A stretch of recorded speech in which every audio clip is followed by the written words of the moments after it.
بسم اللہ الرحمن الرحیم۔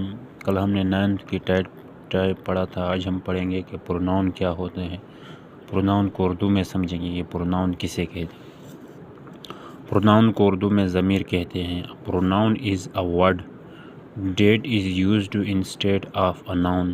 پروناؤن ایک لفظ ہوتا ہے جو ناؤن کی جگہ پر استعمال ہوتا ہے تاکہ ایک ناؤن کو بار بار نہ دہرانا پڑے، اس لیے اس کی جگہ پر ہم پروناؤن کا استعمال کرتے ہیں۔ مثال کے طور پر علی از اے بوائے، علی ایک لڑکا ہے۔ ہی از مائی فرینڈ، وہ میرا دوست ہے۔ اب علی کا نام بار بار نہ لینا پڑے اس لیے ہم نے علی کی جگہ پہ ادھر ہی لکھا ہے۔ سارہ از اے گرل، سارہ ایک لڑکی ہے۔ شی از ریڈنگ، وہ پڑھ رہی۔ اب سارہ کا نام بار بار نہ لینا نہ پڑے اس لیے اس کی جگہ پہ ہم نے یہاں پر شی کا استعمال کیا ہے۔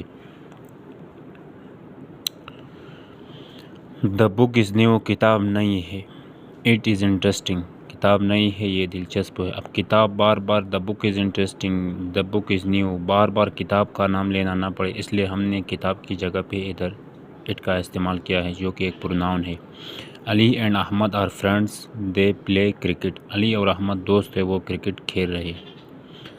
علی اور احمد، اب یہاں پر میں علی اور احمد جب بولوں گا تو پھر اور ریپیٹیشن آتی، اس لیے پروناؤن کو استعمال ہم اس وجہ سے کرتے ہیں کہ ایک ناؤن کو بار بار ریپیٹ کرنا نہ پڑے، اس لیے ان علی اور احمد جمع ہے تو اس لیے میں نے ان کی جگہ پہ دے کا استعمال کیا ہے جو کہ ایک پروناؤن ہے۔